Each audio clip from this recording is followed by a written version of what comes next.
Hello.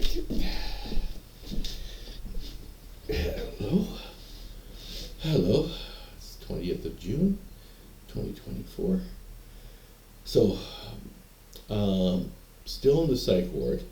We're going back a year from what I did last week, where I did get out of the psych ward. But before that, before I got out, I managed to accomplish some things.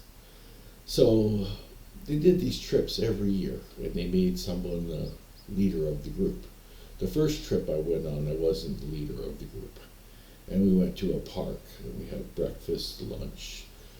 They had paddle boards there for the water, some type of ride, like a Ferris, not a Ferris wheel, it's just like a merry-go-round, a little train, and we played games. And the leader of the group was in charge of controlling everything. There was also a professor there, and the bus driver slept in the bus.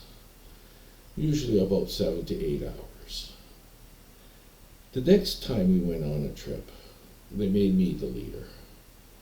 And we were going to the zoo in Toronto. This was unprecedented, has never been done before. They raised the budget a little bit to like $1,100 for all of us to do this trip, or $1,200, I can't remember exactly. There was 12 of us in total. 5 females and 7 males, including myself, and then the professor, which is the psychiatrist or whatever, and then also the bus driver. The day of the trip, the professor, I guess, wasn't feeling well or didn't want to go. And he says, don't worry, you're good, you're in charge. It's pretty basic. You'll stop for some breakfast, you'll stop for some lunch. You're going to be in the bus the whole time because you're going to that zoo where they can drive through or something like that. Okay.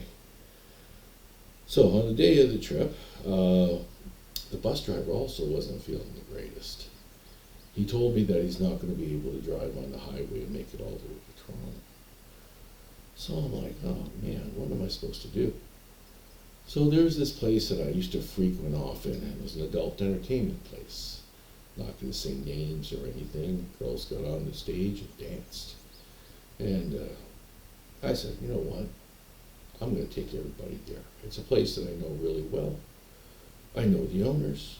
I know everybody there, the waitresses, the dancers, because I frequently visit this place. And I says, we're all adults in between the ages of 23 to 28 years old. And that's what I did. I told the bus driver to park in this parking lot. I don't even think he knew where we were, actually. But it was a big parking lot, and he says, I'm just going to sleep here. You take care of the group. I said, yeah. I'll take them in for some breakfast, lunch, and dinner. Well, I don't think there was any dinner or breakfast or lunch, actually. But anyway, we went into the facility, and I told the owner, I said, listen, I have some people with disabilities, and we were supposed to go to the zoo. We couldn't go because the bus driver can't make it. So we're here for entertainment. And sure enough, a few of the girls wanted to be waitresses. I asked the waitresses if they could help, they could use their help. They said, yeah, no problem. One of the girls wanted to be a bartendress. I said, yeah, you can help there. This place was pretty busy, so they always needed people helping. One of the girls wanted to be a dancer. I said, a couple of the dancer friends of mine, I says, can you tag her along and show her the ropes? Just make sure she doesn't take all her clothes off, because that would be good. And then the boys, one of them wanted to be a DJ, one of them wanted to be a cook, one of them wanted to be a janitor, 2 of them wanted to be bouncers, and one of them just wanted to enjoy the view. So everybody is doing something, and we have $1,100. And I said to the owner, is that enough for all of these? And he goes to me, he goes, Birdy, they're all working, like they're all helping. I'm going to take the money though. So we all drank, ate, and had a good time. The problem was, after this finished, some media got a hold of it, a small newspaper, and we sort of went on the thing there. Back then there was no World Wide Web or nothing. There was mostly just newspapers and word of mouth. But anyway, I get them all on the bus, get them all back to their facility, and everything's all right. The next day, I guess the dean or the head of the facility heard about it, and he came down on the professor that didn't go, and he came down on me. So I got consolatory confinement for about, I don't know, 2 or 3 weeks, I can't remember.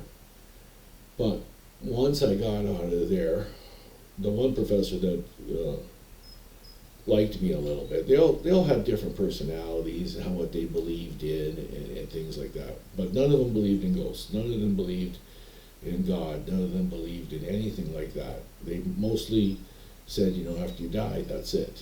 There's no such thing as moving things with your mind or floating or flying. There's no such thing as abilities. But the one professor, when I got out of consolatory confinement, told me, he goes, this wasn't your fault. Because I got all the information. The bus driver couldn't make it to Toronto. If he would have fell asleep, probably saved everybody's life.